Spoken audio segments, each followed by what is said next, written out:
ഓം നമോ ഭഗവതേ സായിശ്വരായ. ശ്രീ സത്യസായി ഭാഗവതം.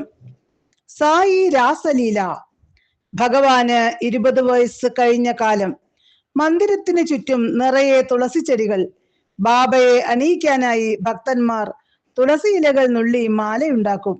ഭക്തജനങ്ങളെ പ്രോത്സാഹിപ്പിക്കാനായി ഒരു ദിവസം ബാബ പറഞ്ഞു, എന്റെ പാദം വരെയുള്ള മാല കെട്ടുന്നയാൾക്ക് 2 പാദ നമസ്കാരം.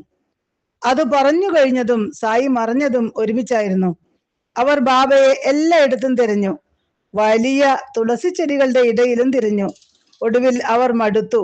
അന്ന് ഗോപസ്ത്രീകൾ കൃഷ്ണനെ തിരഞ്ഞു വലഞ്ഞതുപോലെ. ഒടുവിൽ ഭക്തന്മാർ എല്ലാവരും ദർശനത്തിനായി പ്രാർത്ഥിച്ചു. ഉടൻ തന്നെ ബാബയെ കാണാനുമായി. ഭക്തന്മാർ തങ്ങൾ കെട്ടിയ തുളസിമാല സ്വാമിയെ അണിയിക്കാൻ തുടങ്ങി. മാലകളെല്ലാം പാദം വരെ മുട്ടുന്നതായിരുന്നു. ആർക്കാ അപ്പോൾ പ്രതിഫലം തരിക? സ്വാമി ചോദിച്ചു.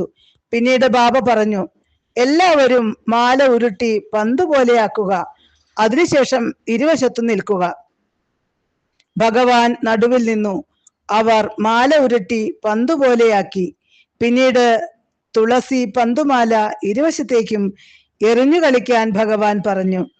അതിഗംഭീരമായൊരു ലീലയ്ക്കുള്ള തുടക്കമായിരുന്നു അത്. അത്യത്ഭുതം. മാല ഉരുട്ടിപ്പിടിച്ച് ഭഗവാന് ചുറ്റും വൃത്താകൃതിയിൽ നിന്ന് മാല ഉയർത്തിയപ്പോഴേക്കും അവർ മറ്റൊരു തലത്തിലേക്ക് ഉയർന്നു. തങ്ങൾക്ക് കനം കുറഞ്ഞതുപോലെ, വായുവിൽ പൊന്തിക്കിടക്കും പോലെ, അത്ഭുതകരമായ ആനന്ദം കുമിഞ്ഞു വരുന്നത് പോലെ. അവർ തങ്ങളുടെ ഇഹലോക അസ്തിത്വം വിസ്മരിച്ചു. എത്ര നേരം ആ ആനന്ദസാഗരത്തിൽ ആറാടി എന്ന് ആർക്കും തിട്ടമില്ല. സാധാരണ അവസ്ഥയിലേക്ക് വന്നപ്പോൾ അവർ പറഞ്ഞു, തല കറങ്ങുന്നു. പക്ഷേ പവിത്രമായ മധുരമായ എന്തിൻ്റെയോ അനുഭൂതിയും.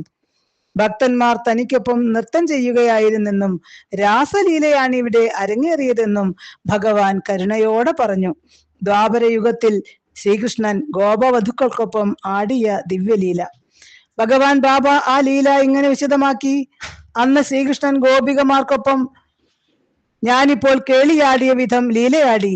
ഏകനായ കൃഷ്ണൻ പലതായി മാറി. ഓരോ ഗോപികയ്ക്കൊപ്പവും നൃത്തമാടി. നിങ്ങൾ ഇന്ന് അനുഭവിച്ചതും അതേ അനുഭൂതി തന്നെ. ഈ ആനന്ദാനുഭവം മൂലം നിങ്ങൾക്ക് ഭാരക്കുറവ് അനുഭവപ്പെട്ടു. മത്തു പിടിപ്പിക്കും പോലെ മധുരാനുഭൂതി ഉണ്ടായി. നിങ്ങളെല്ലാം അതിയായി ഭാഗ്യം ചെയ്തവരാണ്. എത്രയോ ജന്മങ്ങളായി ഈ അനുഭൂതിക്കായി നിങ്ങൾ പ്രാർത്ഥിച്ചിരിക്കുന്നു, കാത്തിരുന്നു.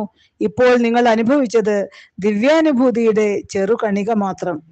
അവിടെ കൂടിയിരുന്ന ഭക്തകൾ അത്ഭുത സ്തബ്ധരായി, മൗനികളായി. തങ്ങൾ അനുഭവിച്ച അനുഭൂതി ഓർമ്മിച്ചെടുക്കാൻ ശ്രമം തുടങ്ങി. അവർ സായി തൃപ്പാദങ്ങളിൽ വീണ് നമസ്കരിച്ചു. ആ പൂനിലാവിൽ തങ്ങളുടെ ശരീരം മരവിച്ചിരിക്കുന്നതായി അവർക്ക് തോന്നി. അവർ തങ്ങൾക്ക് ശരീരമുണ്ടെന്ന കാര്യം പോലും മറന്നുപോയി.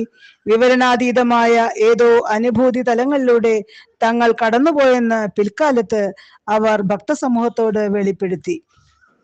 18. അനന്യമായ മറ്റൊരു ലീല. 1976 സമ്മർ കോഴ്സ് സമയം ഭഗവാൻ ബാബ അരുളി, സ്വാമി 96 വർഷമാണ് ഈ ശരീരത്തിൽ വസിക്കുക. അതിനകം ഭാരതത്തിന്റെ വിവിധ ഭാഗങ്ങളിലായി 18 പ്രധാനപ്പെട്ട സ്ഥാപനങ്ങൾ പണിതീർക്കും. അടുത്ത 40 വർഷം അതിനുള്ളതാണ്. ഇത് പറഞ്ഞ് ഭഗവാൻ തൃക്കരം ചുഴറ്റി. ഞൊടിയിടയിൽ തൃക്കൈയിൽ ഒരു മെഡൽ കാണപ്പെട്ടു. അതിനകത്ത് ഭാരതത്തിന്റെ മാപ്പ് കൊത്തിയിരുന്നു. മാപ്പിൽ ആ 18 പ്രസ്ഥാനങ്ങളുടെ സ്ഥാനം സൂചിപ്പിച്ചുള്ള അടയാളങ്ങളും ഉണ്ടായിരുന്നു.